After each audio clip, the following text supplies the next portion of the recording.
What's your take? I think that, first of all, Give us something provocative. Come on, let's shake you up a little bit, Tamar. Let's be a little Howie. Come on, give us something. Be a little Howie. Don't do that. Don't like this is the camera Let the Howie face. side of you The come out perfect. right Let's now. just hear something. Well, I am perfect, right, Dad? Yeah, I think so. Hey guys, Alex Rich. Ben Poremba. Hey, we are excited to let you know that we have episodes of our podcast, Jews in the Lou, dropping every other week, and you're not going to want to miss. We have some great guests lined up. Amazing. And while I have you, I want to thank the St. Louis Jewish Light for their incredible partnership and support of our podcast.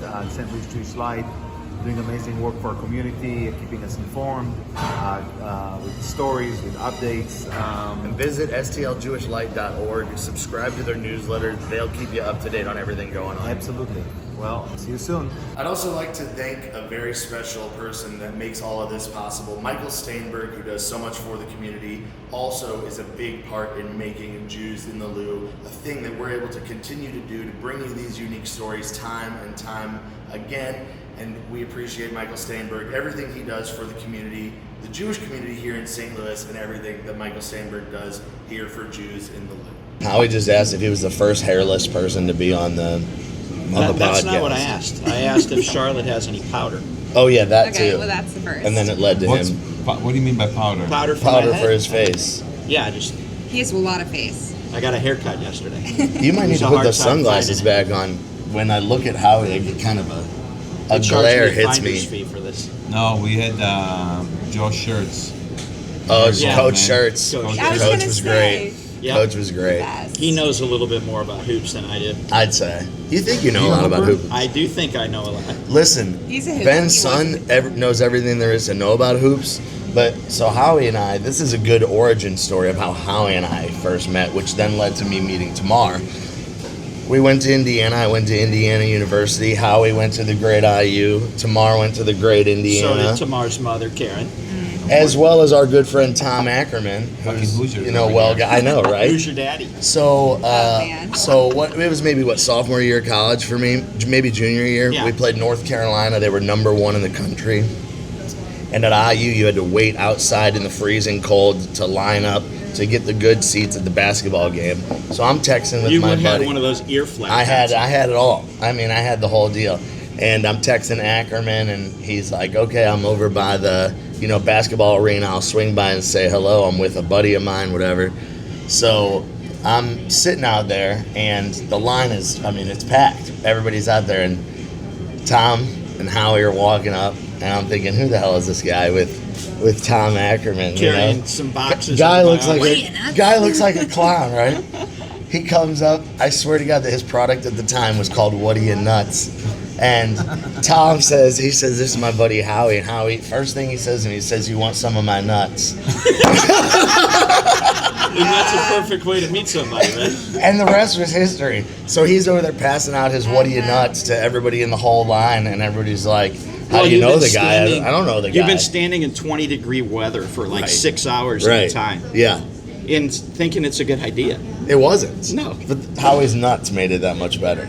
And So that was the my be- first job, was selling my dad's nuts. Is that right? So, It yeah, was. it was. Are you still selling your nuts? I'm not. I hung them up. I wound it down. I didn't want to keep chasing it. As you know, as an entrepreneur, her brothers had yet to start college, and it's going to take a lot more time, a lot more money, and time is money. What's the problem? The problem was I didn't start with you and Alex, or me You and did it two of all my by kids. yourself. I tried to do it by myself, and I drove myself nuts in the process. Yeah. I will tell you, though, where Tamar really learned and her brothers learned how to interact with people and the joy of the connection is right here in a restaurant. Is that right? Yeah, absolutely. When they were old enough to read, they were old enough to order their own food, Ben. Yeah. And they'd say, "Will you order mac and cheese for me?" Nope. Why? Why won't you order for me? You know what you want. This person's new to you too. Get to know each other. Let them know what you want. I have a great story. This is a recent story. So, and I talk about my kids a lot on this podcast. But my son was a very picky eater. I've told you the stories. Yep. I mean, I wanted to pull my hair out. I would have looked like you if only kept it. You should only look so good. But he would not eat, and I would go through them. Fast forward, the kid's now a full-blown foodie. He loves food. He lives for food. He travels for food. He wants. So a few months back, a couple months ago, we went to Fleming's. It's not too far away from our house. Kids wanted, just basically A steak. cookie cutter restaurant, so we went to sit. And we're all looking at the menu, and the server comes out, and she said, can I give you a couple more minutes? And we said, no, we're ready. And I'm looking at him, he goes, Abba, I got this. The kid ordered $400 worth of food. We'll As have we the do. shrimp cocktail, and of course the onion rings.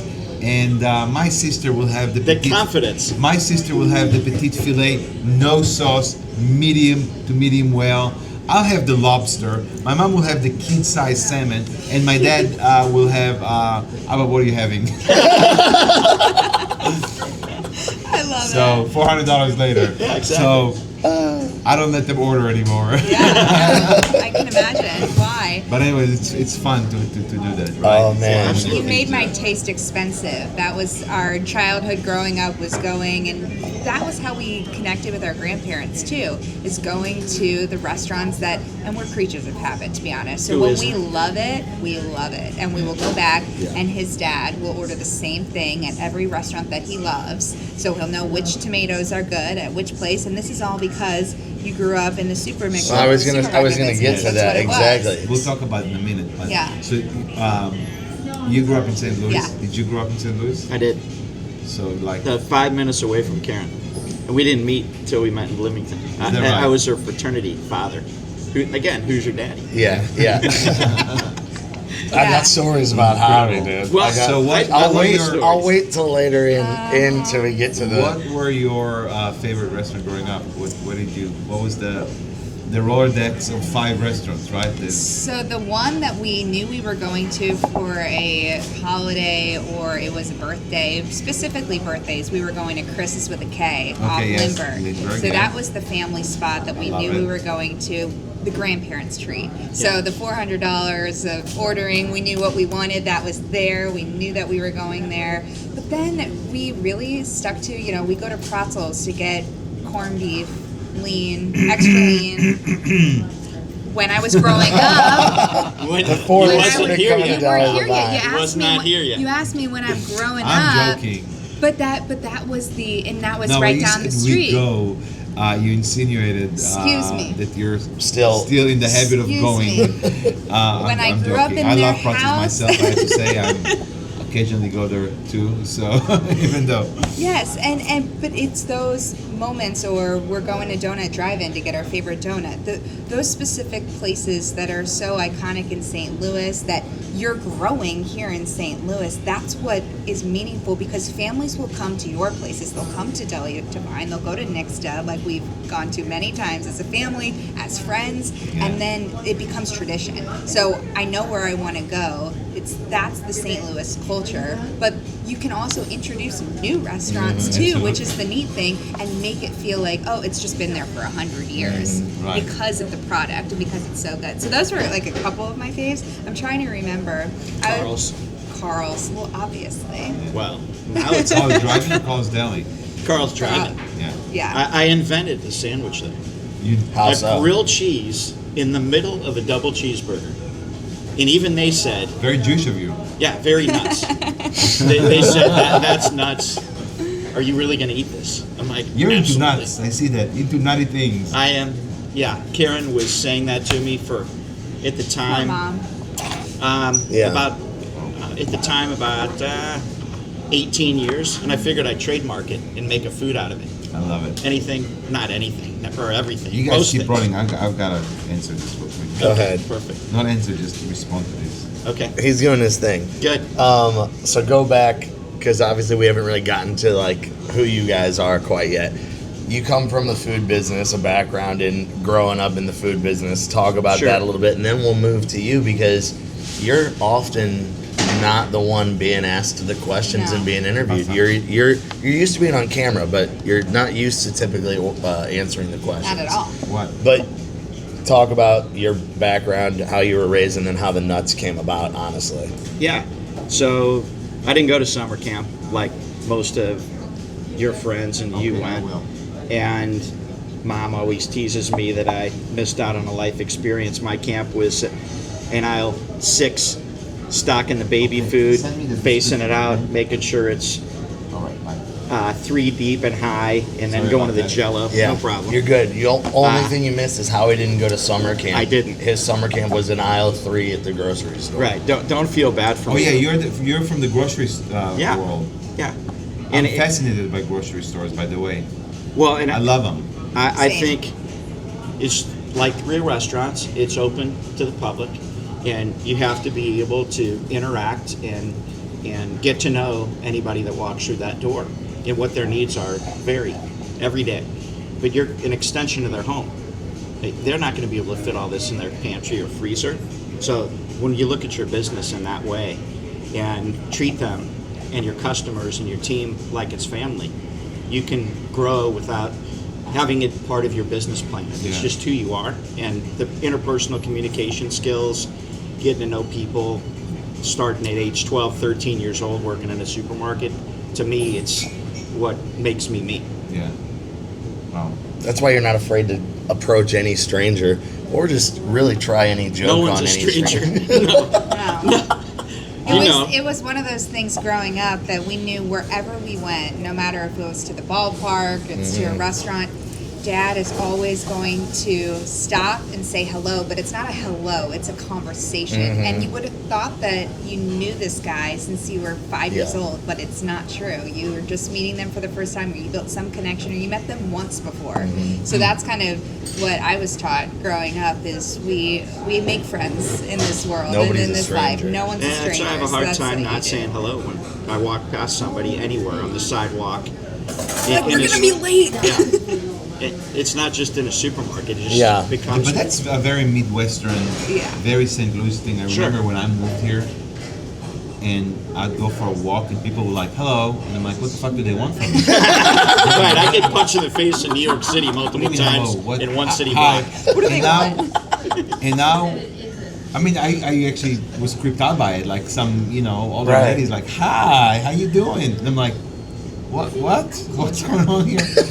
But now I find myself doing the same thing. I go for my walks. And doesn't it make you feel good? Oh, it makes me feel great. I love it. Now it's almost weird if you don't say hello or you don't recognize that person's there. I think it's weird if somebody walks by and doesn't at least give you like a head nod or something, What's right? wrong with you? Yeah.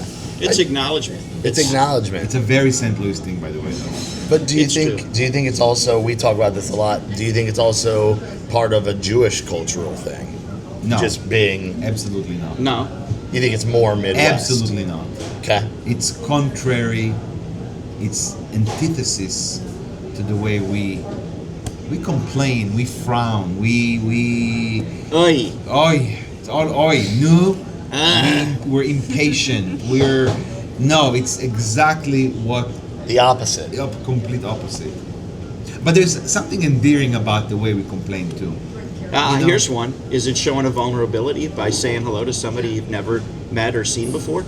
And Don't get all philosophical on us right now, Howie. No, I'm This saying is breaking supposed to be through a like a- barrier. yeah. You're breaking Please down the do barrier. you let your This wall is what I down. do. This is one of the colors of I my think- crayon Of Howie. box.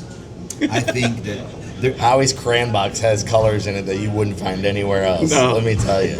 Howisms. Yeah. Howie is Let me tell you, Oh, yeah. I'll get straight to this story because I'm dying to tell this to Ben. What story? It's a story about Howie, and there's many stories Just about tell me the Howie. story, no? But we're visiting for another basketball game, and I'm thinking that I'm like the outsider from the group that's there. And we're staying in this cabin overnight, and the other guy is a North Carolina fan.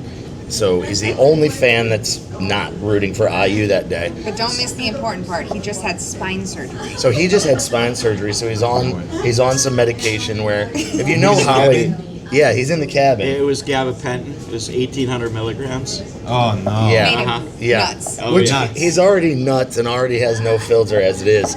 but we're standing there in the kitchen, and mind you, like I had just met these other guys, and Oh, man. and we're standing there, and the guy says, well, how'd you hurt your back?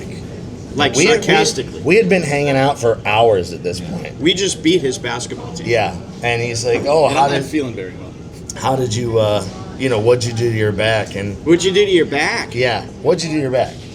Howie looks at this guy with a straight face and says, your wife.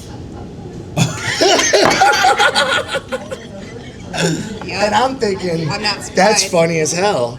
But I don't know the whole context of it. So So, you're not laughing. no, I am laughing. I'm definitely dying laughing. Like, holy cow, Didn't you call my brothers to Oh, be like, yeah, for okay. sure. And so Tom Ackerman's over, like, by the fireplace getting And everybody's hearing And it? everybody's hearing it. Everybody's dying laughing. It's the four of us in the cabin. And the time goes on, but it gets a little, like, awkward in the room. Was And- the guy not laughing? Well, he wasn't really laughing, and I'm like, wow, how is that not funny? Like, you guys are buddies. How I are went you not back to laughing? washing the dishes. Yeah, so everybody went back to doing their thing. And so Howie, like, maybe, an hour, maybe not even an hour later, like, says to the guy, hey, I'm sorry if that was insensitive or Maybe whatever. I went a Maybe little I too went far. a little too far. I'm sorry, whatever. So And I said, I always forget her name. What is it? yeah, remind me. Oh gosh. He says, remind me her name. I forget it. So a couple hours pass, and I'm out on the couch sleeping, and Tom and Howie are in another bedroom, and Howie comes This out. is the best part. Howie comes out, and he goes, come in here. So I go in, and they're on two twin-sized beds, like they're kids at summer camp, right? And we're all standing in the room, and Howie looks at me and goes, No. You say, Oh, I go, I can't believe you said that to your buddy earlier, dude. That was hilarious. and I look at Tom, and they- Tom says, And they both look at me and go, we just met that guy. I don't know his name. What's his So this name, whole Tom? time I'm thinking they made a joke that was hilarious to this guy that they've known for years and years. Yeah. Little do I know, this guy just met Howie, and he's making a joke about stuff. banging his wife. And little do I know that you were going to bring this up in this chat. And here we are. I'm not surprised And dude, one bit. so now every time I talk to Howie, he Hey, always this is a says, good "Your time to wife." ask. Is this the first father-daughter? This is definitely the first Conversation father-daughter you've had? conversation that we've had. So It is. And you Yes. can tell this is routine for us because I've not only heard all these stories, but I expected that. So you called my brothers. Yeah. And Yeah. you asked, okay, so I'm going to lay out the story for you. Now, what did your dad Like say? Mad Lib. They knew Like exactly. clockwork. They knew what he said. They knew exactly what their dad said. He said, "Your wife." So this is just the house. And I didn't tell him. This I'm is just telling the you, house. this prime guy him. did. He's nobody's a stranger to this guy. Seriously, but And Chad and I, we're buddies now. He asks Michael, how am I doing? He is a Chad. Like, there's Chads and Yeah. he's a Chad. He's a You know, Chad. he had the fake wig on. He and kept everything. it on after a 10-point loss. Yeah, that's dedication. That is. But That's listen, dedication. you were really good practice for what life turned into for me. Okay. So There you go. thank Well, you. you're able to kind of take anything that anybody says and make it not awkward, right? Yeah. So talk about your passion for sports, how you got into what you're doing, because you're a TV personality. They've gone completely the opposite directions. Now, Yeah. there's probably times where you are afraid to admit, hey, my dad's Howie Sher. She doesn't know what the hell he has said to somebody along the way. Well, I No, think I'm somebody kidding. just learned something kidding. about me that they didn't know. I'm kidding. No, Correct. Howie's great, but I think that speaks a lot to like what you do and how you've kind of built your own.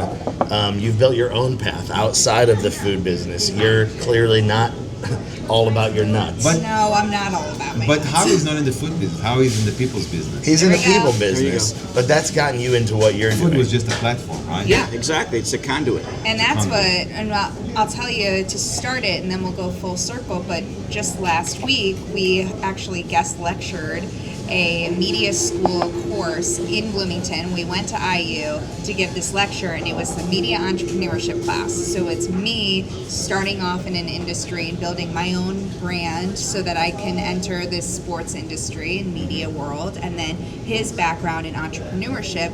But then the fact that our two worlds that we live in are the same because of what you said. It's people.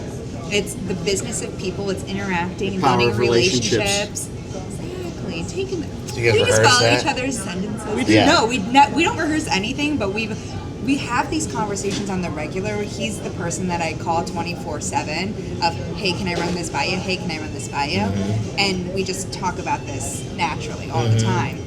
But that's how I really started in sports media, going back to Tom Ackerman.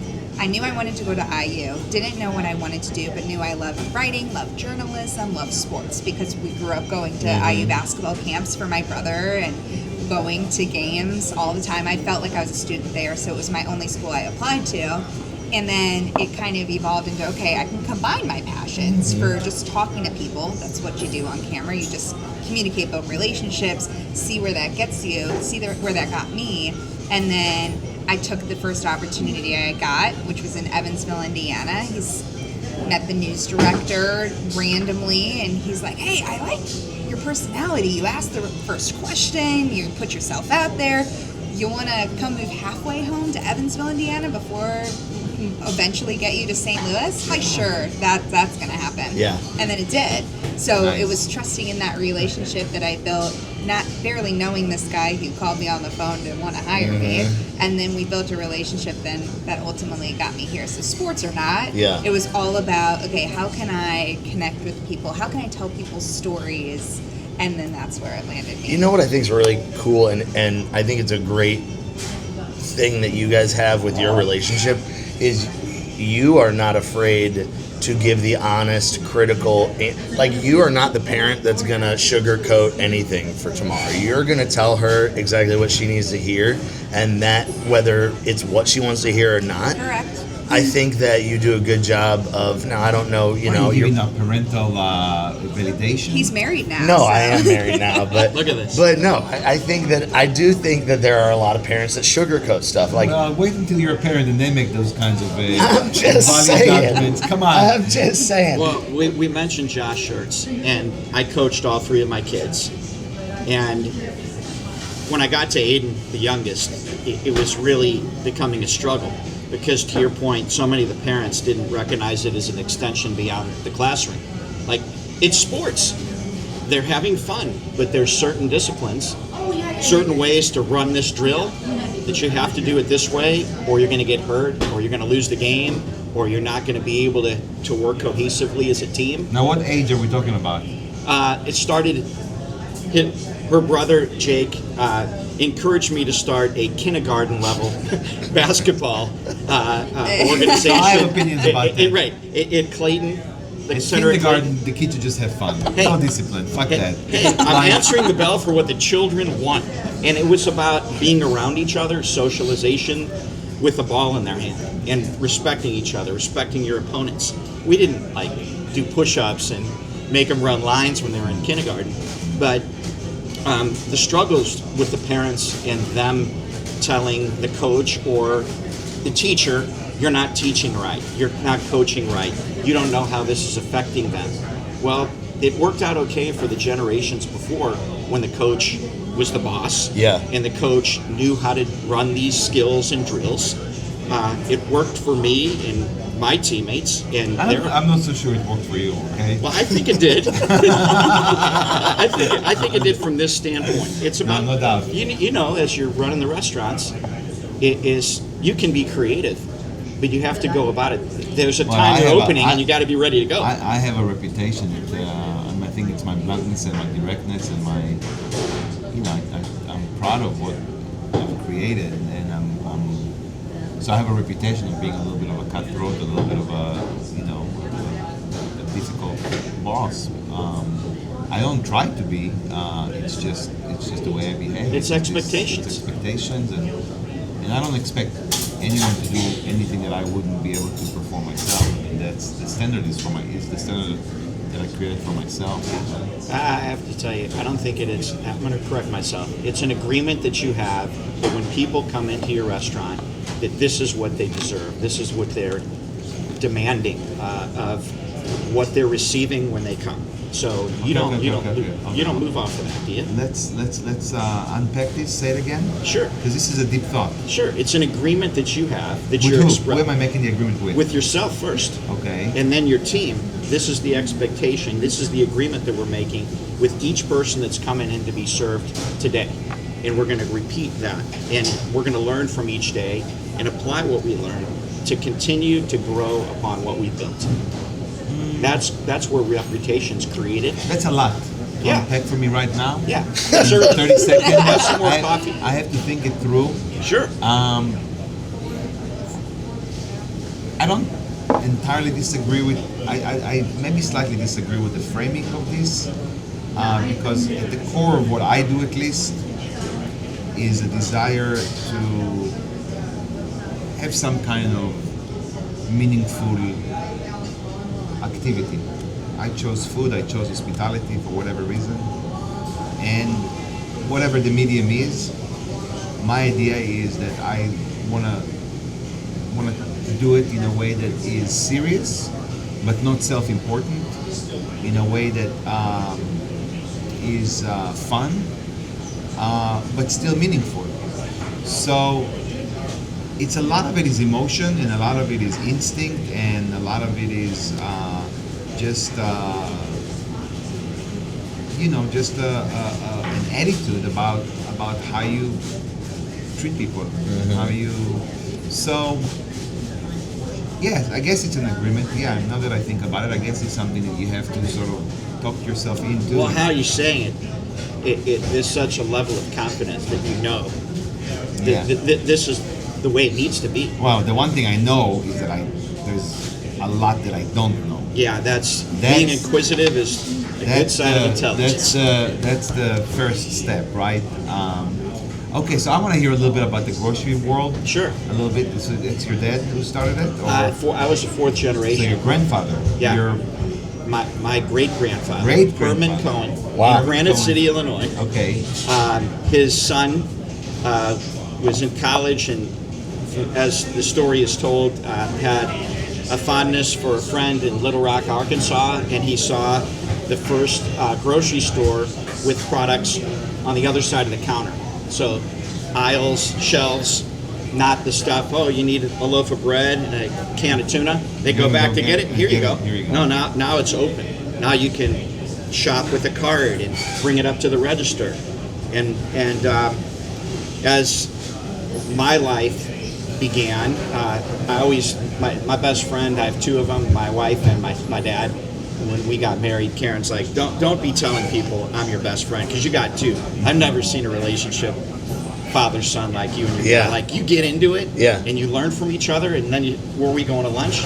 Everybody's looking at, these Yeah. sparks flying, and you're hugging it out 2 minutes later. Oh, great. So I'd go 13, 14 years old. I'd work his schedule. His first cousins would pick him and me up from the house. So like 6:30, 7 o'clock in the morning, you're 13, 14 years old, hanging out with your buddies, playing, the video games like you do as a regular kid, but you got to get up real early. Right. And it's that work ethic that from the time I was that age, that all the way up to going to college, I'm one of few that get dropped off. Both my parents didn't have the ability to attend or choose to. They could have, but they chose not to. So they dropped me off to grow my social skills, they say, after the fact. I mean, I'm worried. I got to get to the mailbox before they get the report card when they were mailed. Yeah. But just the experience of working with my dad, going to school and knowing what I was going to do when I got out of school, that confidence level, I love this, to have it grow and potentially have the fifth generation have an opportunity. I mean, groceries are notoriously low-margin businesses. Oh, yeah. They're tough businesses. I mean, you have perishability. You have. It's just the logistics behind getting products and making sure that it's much more than people's business. A lot of it is, I have a small little market. It's tiny. It's like a bodega. And even that, we have 1,000 SKUs. We had 60,000. So just think about that, 60,000 different products that you sell. And a lot of it sometimes for me, when you walk in there, there's music in the background, and it's kind of like quiet, and it's kind of like the ducks in the under. To slow down the shopping experience. Yeah, everybody's like just, but there is so much that happens in the background and behind the doors that nobody could see. It's pretty. And it wasn't on me. We had an incredible team. Yeah. We couldn't have grown. And so What were the names of the stores? Hard Food and Drug, an homage to my grandparents, Harry, H-A-R from Harry, T, who I'm named after. T for Tilly. They named me Howard because they suggested Harry sounded too old, like Howard's cutting edge. Really? So I renamed myself Howie when I launched What Are You Nuts? So we grew the business, my dad and I. And in 2008, the summer of 2008, we were approached by the Schnook family. And we had been sitting on the pension funds with representatives of their company, so they were getting to know us without us even knowing they were looking. Right. We're in zip codes that they're not. Can we talk? And we thought, there's an opportunity maybe that in certain markets we could take a couple of their stores off their hands. Right. Like, no, we're talking the other way. Really? I mean, it was never a thought. Yeah. But when you put your head down and you do your best and you smile and you continue to grind, you don't need to have a plan. You're creating value. My value was to give my kids an opportunity if they wanted to. Mm-hmm. And I'm glad the end of the story goes for the supermarket business is we were passing the baton to the Schnook family who had a safety net made of steel cable. This is my going away speech, where ours is made of rope. So from one family to another. And we remain connected to the Schnook family in a way that's extremely meaningful to me. Yeah. Wow. And they continue to grow. They just acquired another group last week. They it was did. announced Scogan's, Mark Scogan's Festival Foods. Mark's birthday's in a week. I'm going to wish him happy birthday. That's part of my brand. Stay connected to people, even when they're not expecting it. Just, you think of somebody, call them, text them, let them know you're thinking about them. You don't need anything other than to tell them you're on their mind. Right. They're on your mind. I was going to go back to the name of the store and how that relates to then you and Mom choosing to name me Tamar. Oh yeah, I was going to ask that. Because it gives me a story every single time I'm at a bar, I'm at a restaurant, anywhere I go in the country.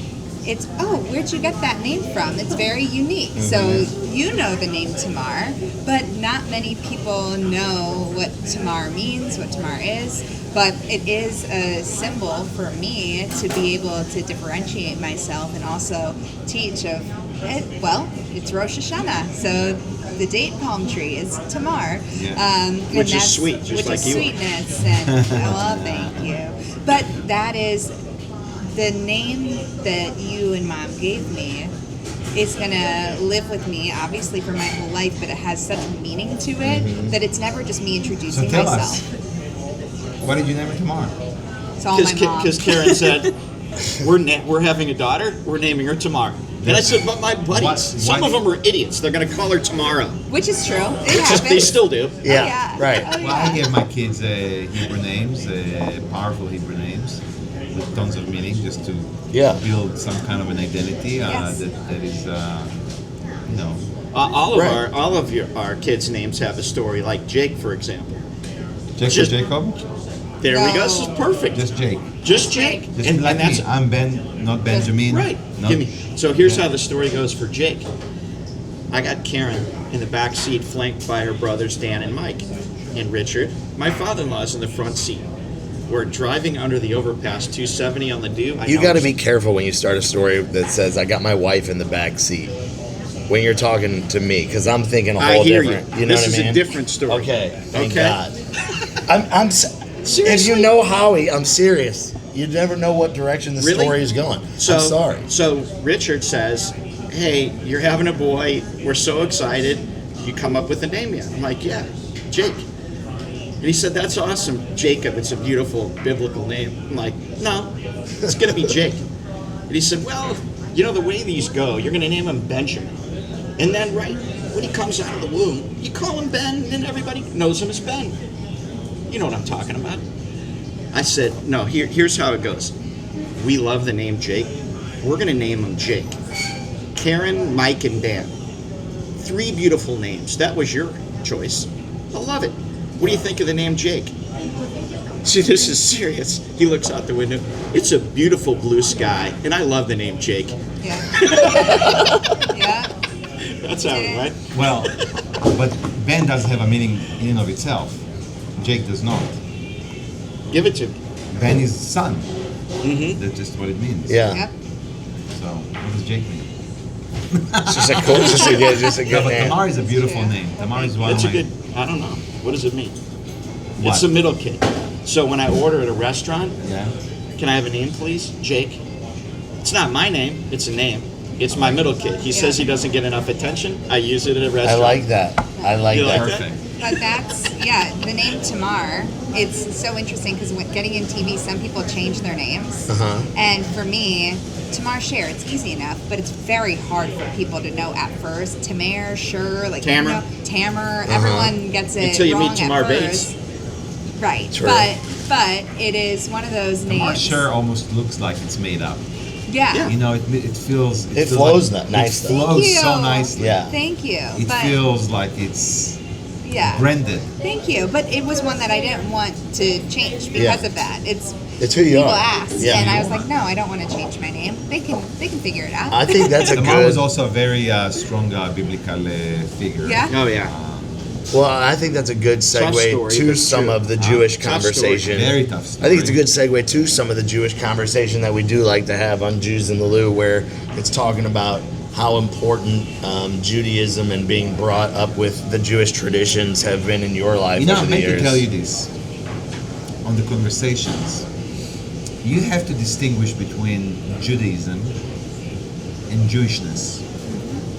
You constantly ask people about their Judaism. Judaism is a religion. It's a and conversation about religious beliefs are a little deeper and a little more Right. uncomfortable Right. and awkward to a lot of people. But being Jewish doesn't necessarily mean that you're abide by the rules of religion. Exactly. Yeah, totally. That's a great. So I think that for us, for our conversations, it's more important that the Jewish identity is a little more what we're trying to focus on than the idea of Judaism. That's why you're here, to keep me in line. Keeping in mind. Your Jewishness. You're Jewish. How important has that been to you over the years, both of you? Or yes, important, but I want to know because we've had a lot of these conversations, and they're very. We actually learn. I learn a lot from these. A lot of the answers, and we had a lot of people actually converted. And if some of the first few ones that we've done, Yeah. were like one after the other, of Yep. people converting, and of course, that is like center in their identity is because conversion is a big thing that you Big undertake, choice, and it's totally. it's a choice. Right. And being born into a culture, into an identity, I almost take it for granted. So for you, it's not just how important, how central is it? How often do you reflect on it? For you, it's actually probably much closer because of your name, and it immediately draws you into this. But tell me a little bit about your family, holidays, anything. I would say, as a kid, it was, I wouldn't say a struggle like it hurt me. It's a struggle like I didn't really understand it beyond the history of where we came from and who I am. Who am I supposed to be? And falling in love with Karen and knowing her life's passion is serving the Jewish community and as a chief impact officer with the Federation. I felt so incredibly instantly comfortable on our first date. The story goes that California Pizza Kitchen, big spender on the first date, drove past Kriegel's, and I wanted to like pull into the parking lot because we were quoting lines from The Jerk very comfortably. back and forth. Like, are you kidding me? This is the movie that she knows all the lines to. But it's just being present with each other, and the Jewish connection. She grew up 5 minutes away from me. I didn't know her. The social circles overlapped, and I had relationships and experiences that were heading this way. But then here's somebody whose family is Jewish, that lives in St. Louis in a family business in St. Louis. She's not going anywhere. I'm not going anywhere. It just felt so perfect. We dated 4 months before I asked her to marry me, which, as we know, if you're going to go and get the engagement ring, 3 months in, I'm or maybe 2.5, I'm ordering it. Why? I didn't want her to really get to know me. Yeah. I did not. And everyone that knows me knows that was a hell of an idea. And everyone that knows her knows it's an even better idea. Yeah. So... But you knew each other for a long time. Yes, it's though. that whole. So it's the history. Yeah. It's the figuring out who am I and what's the meaning of it. Clicked. You know. And now You in know our what's so home, impressive to it's me? very important. You're a great storyteller, by the way. But you know what's so impressive to me about this answer? See, I learn. I love learning. Love it. Is that essential to your response about your Jewish identity is your relationship with your wife, I thought the same thing. Yeah. which is we see this almost unintentionally when we talk about being Jewish. We talk about our family and how family and relationship are an intimate and close relationship between father and daughter, between husband and wife, is so. It's the thing we talk about being Jewish, and the more and more I have to explain to people or explain to myself, maybe articulate my identity. Family is what it's all about. Yeah. You know, my wife is not Jewish, and I say wife. I mean, we've been together for 18 years. We're still not married, but we have a family. We have children. My son was just bar mitzvah. You know, Jewishness is a big theme in our house. I have an enormous library, a Judaica library. You know, 4,000 or 5,000 books. The kids see it. Holidays, they go. They have Hebrew names. My parents live next door. They speak Hebrew all day. So yeah, family is really, I think, at the heart, at the core of being Jewish. Yeah. That is to me it's really it. It's really the one answer. Yeah. I had to give you one answer. What does being Jewish mean? Family. Yeah. That's it. Yeah. No, It used to be that I It's used to true. answer tradition and ritual. No, it's Yeah. just family. Agreed. And then also creating family beyond family. Oh yeah, of course. So for me, I actually found myself in a lot of spaces where I am one of, if not the only, Jewish person in the room. Because of what I do, because of the sorority I chose to join when I went to Indiana. I didn't realize, but I did not join the Jewish sorority, but it was one that was primarily Christian Catholic. There were probably 3 Jewish girls in the house. That being said, I started the foundation of going to Jewish summer camp. As a family, we went to Israel 3 times. We have a ton of family there. So for me, I had a great foundation from the family level, from the friend level. I was a freshman year roommate with my best friend from summer camp. And that relationship that I built into a camp family now turned into an adult family beyond my actual blood relations really helped me and guided me in being confident and being really, really proud to be Jewish, because now I'm just so excited to bring everyone in to be like, this is what it's all about. It's eating together. It's sitting down together. It's also the this thing community where, there. like, when I met your parents, it was so natural for me Yes. to talk to them. Totally. About just goof around. Whatever it is. It's this, you know, it's, yes. And speaking to that, I have a friend now, but she is actually a 3rd, 4th cousin, and I didn't know that we were really related. I knew in the back of my head, she went to Indiana, she was a year ahead of me. I never met her there, but then coming back, I started hanging out with her in different friend groups. We're Jewish.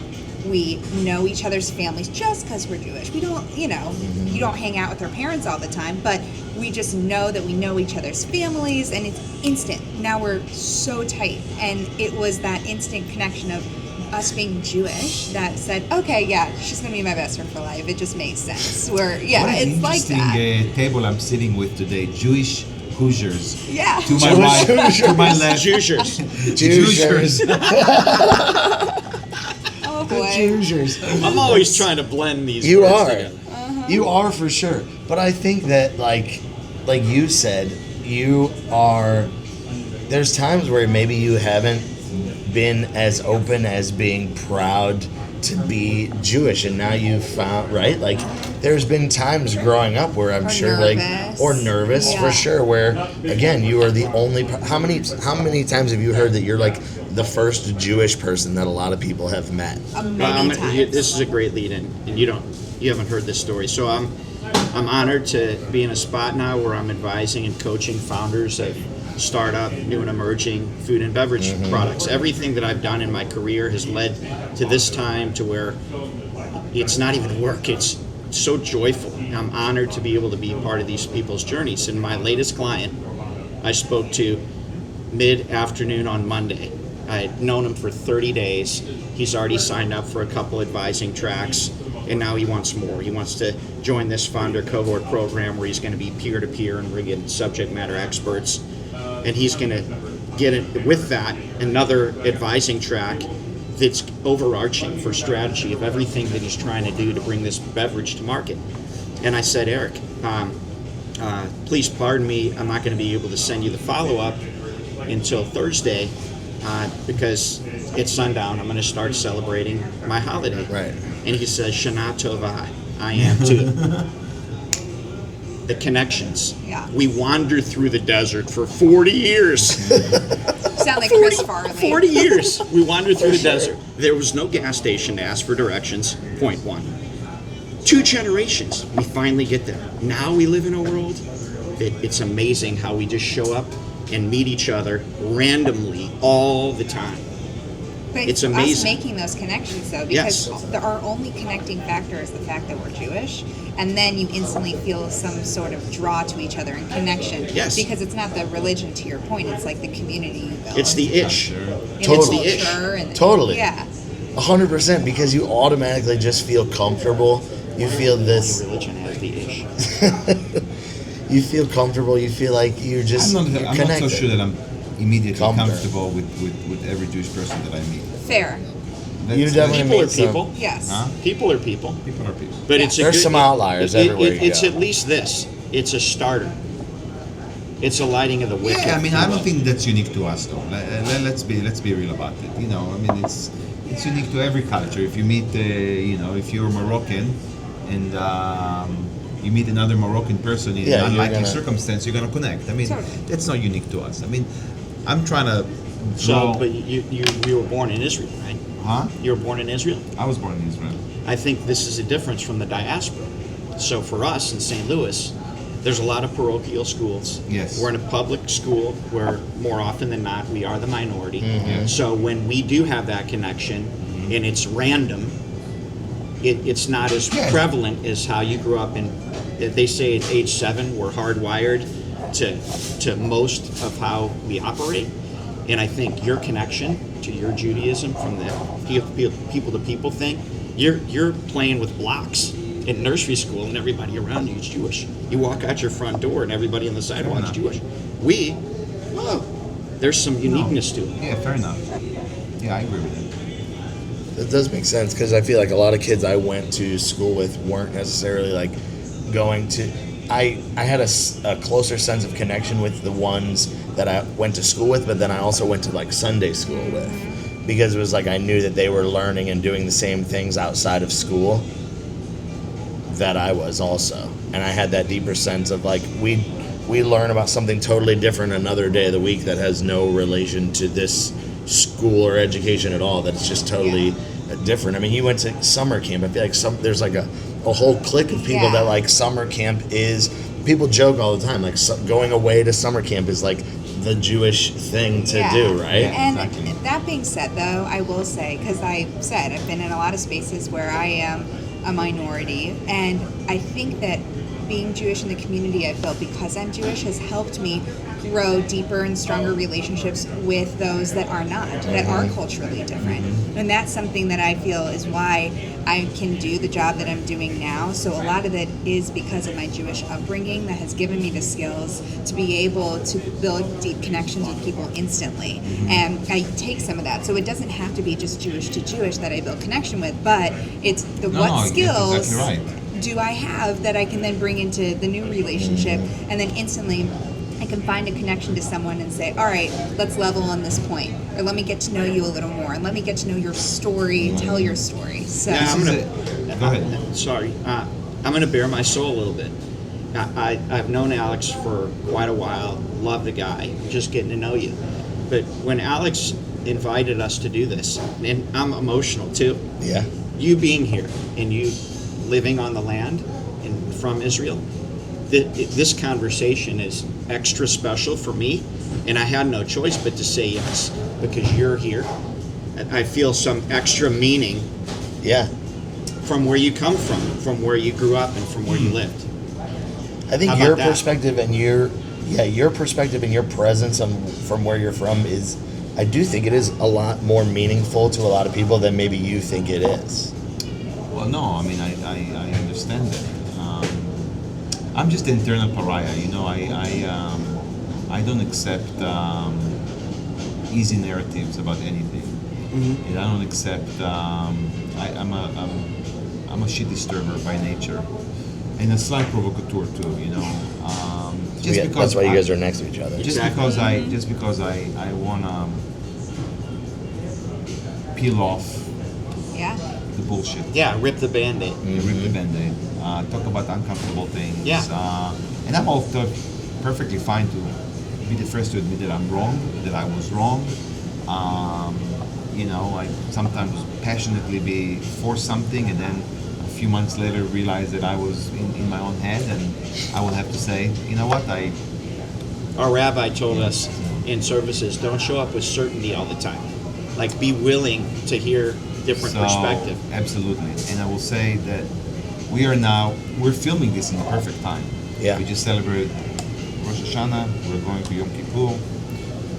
The 10 days between Rosh Hashanah to Yom Kippur, what we know is the 10 day of Tshuva, where we are supposed to reflect and beg for forgiveness from our friends, from our people that we interact with, for things that we've knowingly done, and for things that we have not. We didn't knowingly done. realize, We yeah. didn't realize we were offending you. So let me just say I'm sorry for if I've offended you in any way, shape, or form. For my friends, I'm my not sorry audience. to Chad. No, he was picking Never on be me. sorry to That Chad. was a vulnerable time for me. He deserves it. North Carolina. I think this is the best way to do this, though. Is humor, and it's unrehearsed, easy, so to speak, easy conversations. We're not coming here loaded with some ideas that we're going to share, and it's this unprovoked. We talk about authenticity Yeah. a lot. It's just I think that's how you get the most out of people, and I think that's how you get the most realness out of people. You get it. You talk to people and interview people all the time on camera, and a lot of the people you're talking to have a more or less a script of things that they've been prompted on as far as what they can and can't say or how they have to reply to a certain answer. And it's like, I think that's our goal, is just we want to have an open, honest conversation just about how you're feeling right now. It could be an off day for you, but if that's how you're feeling right now, that's what we want to hear. Right. You know what I mean? And the best interview that I've ever had is you start with just a conversation. Cameras are off. You're just human to human connecting with one another and understanding. I like to understand the person's story if I have time for that before hopping on camera, because then, and without a mic, I just go up and start, if I'm in the Cardinals Clubhouse, and just speaking to people and showing them a little bit of my personality and who I am and my intention, because then that is helpful 3 days down the line or 3 months down the line. Yeah. Building By the way, that what's going on relationship. with baseball in America? Oh Our gosh, sports well girls that's here. loaded. Are you allowed to answer the America's question? favorite Yeah, pastime So has become. I'll tell you, her brother, who works for the Orioles, went to Arizona State, has a passion for people, and his conduit's baseball. So recognizing that the Latino concentration in Major League Baseball is just shy of 30%. Jake Sher, his honors thesis is about bringing the Latin culture closer to the American culture. And with that approach, he's now wrapping up his third season with the Orioles. And it's about, hey, he's been 0 for 12 the last 3 games. He's not seeing the seams on the breaker, on the yacker. And Jake's opinion is, has he eaten anything that's anything close to what he's comfortable with coming from the Dominican Republic? Like feeding the food or the body language or hierarchy. When your coach tells you to do something, you ask how high in the Latin culture. If you grow up American and you're the star third baseman your entire life, coach tells you to do something. Screw off, right? What are they going to do without me? You know, I don't know anything about baseball, so this entire story you just told, I didn't understand anything. I knew it. I knew it. So I knew it. I knew it. Yakker's a curveball. I just know. I thought Ben has no clue what the fuck he's talking about. Seams know, of the leather on the but ball. I was asking. He the threw him question. what? Yes. Yeah. It feels like It's slow. a few years back, Cardinal season, this entire city would mobilize, packed highways, packed stadium. Everybody I would talk to, oh, we can't make it because there's an opening there. Nobody's talking about baseball. Nobody's going to the baseball game. People are giving me tickets left and right to the green seats. People are like, just go, just take your family, just take. People go and there is so many empty seats. What is going on? It's the to product baseball? I think it's not to baseball more than it's to Cardinals specifically right now with the product I think it's on to the baseball field. because like last year, as somebody who doesn't know anything about baseball, I heard that the New York Yankees is playing the Los Angeles Dodgers in a. You're doing well. You see, even me, someone who doesn't know anything about baseball, knew that 10 years ago, 15 years ago, 20 years ago, 30 years ago, 40 years ago would have been the most watched, the most trended thing that you could do on sport, and nobody was watching it. Hardly any bar So are would you- have it on. You want it? You don't want it? In my opinion. And I hear that people's there's- attention span. That's what's changed about And it. I- There's 162 games, and it Yeah. takes a long Why time. are they changing the game? Football, what are you, 16 game season? Yeah. Why aren't they changing And the there's game? one a on week. Sunday? People, yeah. And I hear that there's 2 players now that And, basically and are like fantasy sports. very, so much very more important geared to- players. Yes. Yeah. Like in Historically important players. yeah, The one- Shohei Ohtani, Yes, Ohtani and Aaron Aaron Judge. What's your take? I think that first of all, they Give are us something trying. provocative. Come on, let's shake you up a little bit, Tamar. Let's be a little Howie. Come on, give us something. Be a little Howie. They- Don't Come do on. that. Don't like this is the Let camera the Howie face. side of you the come out perfect. right Let's now. just hear something. Well, I am that's- perfect, right, Dad? Yeah, I think so. No, I think that something juicy. well, they are doing things to try and change the game and help with, like you said, the attention span. So okay, they put in a pitch clock to help shorten the games and keep them from 4-hour-long games. Okay, now they're 2.5-hour games.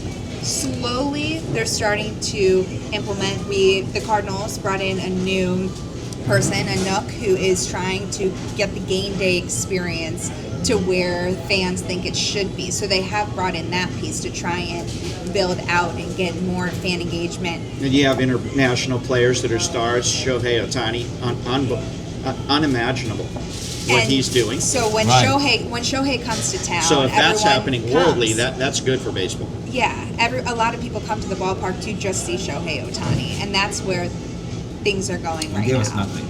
I've said right now, I think the Cardinals came off of having 3, not Cardinal Hall of Famers, Major League Hall of Famers on a Right. team at one time Right. That's with the Albert core. Pujols, Yadier Molina, and Adam Wainwright. And for a middle market to Which have was to massive. afford to keep that core together as long as they did. Yes, and then you come off of that where, yes, you have Paul Goldschmidt, yes, you have Nolan Arenado. You're but giving me nothing. Well, I'm saying these guys, you have the Shohei Ohtani. You gotta want we it, don't Ben. You have, gotta want it. We don't have somebody that is. We I'm don't have an talking- individual that's drawing people to the But what I'm ballpark. talking about is truth. I mean, this is not. I mean, I read newspapers. The, baseball have a problem in America right now, a real problem. Participation, ratings, it's a real problem. And what I'm expecting baseball fans to tell me is that we have a problem with our culture. He started saying that it's attention span. I want to hear more about your opinion. Well, we're almost out of We're time. almost but- out of time, but- But my point is, Are we ever out of time? I It's a think Chicago I song. think it's important that people shake it up a little bit. It's a good example of yet another holy cow in American culture that needs to be butchered. Okay? The idea that baseball is not as popular as it used to be in America is a sign that something is going on in America that shouldn't happen. And that's what I'm encouraging you to provoke and think deeper about what's happening in America that people. And I think attention span has a lot to do with it. I think it's a. My son is a loves sports. Won't watch baseball. I mean, the guy has phenomenal memory. He can tell you statistics about football and basketball, now college basketball, now college football. I mean, the guy knows everything. He's 13 years old. Doesn't want to touch baseball. Well, how about What is going on? Why? So some of the activities that are geared to the younger people, an iPad, the video games, you can do by yourself. Baseball, you cannot play by yourself. Soccer, basketball, all you need is a ball, It's true. goal, It's true. hoop. Baseball, you need people. And I'm going to say, here's what we're talking about. We're getting us together to talk about our community and what brings us together. We need to lean into, let's figure out how this sport can bring people back together again in the neighborhood. Yeah, like the With the pickup school. game of let's all go up to the field and play Yes. ball is like that Like is out the stickball window. in the streets. That gone. doesn't exist. Like you said, that doesn't exist anymore. Whereas you'd get 6, 7 buddies, you'd go take batting practice. You know, you'd run out ground balls up Yeah. at the field. That doesn't now. Like you said, it's more. Hey, you're going up there with a soccer ball by yourself. You're shooting baskets by yourself. You're improving your game by yourself. Sure, there's batting cages and stuff that you can go to, Yeah, but yeah, it's a yeah. different experience. You're right. You're right. That kids are not interacting like they Yeah, were. and I think to your point, the direction that I'm taking this is just culture in general, just the lives we're living now. We need to be more selfless and not selfish for how we're spending our time. So if we're happy sitting in front of a TV with, joystick, we need to break that trend. It's not a fad. It's been around for a long time. Head down in the phone. I'm also going to say, Get rid of off of that, because of the age of social media these days, and because of, back in the day, you were seeing Cardinals players, for example, out at bars, and you were seeing them interact. Harrison Bader's in town, you're seeing him go out.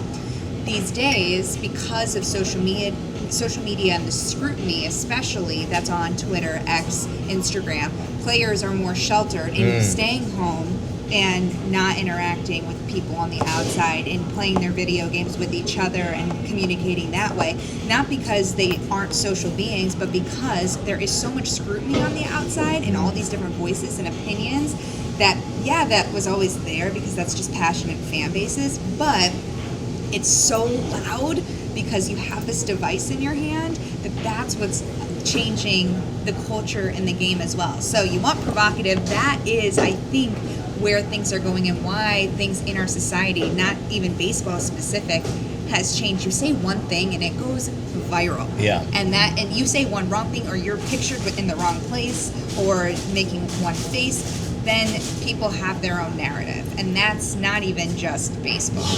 So that's my piece on why I think the culture is different, and that's something that I've observed through working in it. Okay. I like it. Before we wrap, So I want to wrap. Are you gonna wrap? well, I was gonna say favorite Yiddish word. We like to build our vocabulary. Is there a word? Schmutz. Schmutz. Schmutz. Okay. Is shtick? Shtick. Swan. Shtick? That's like, I say that often.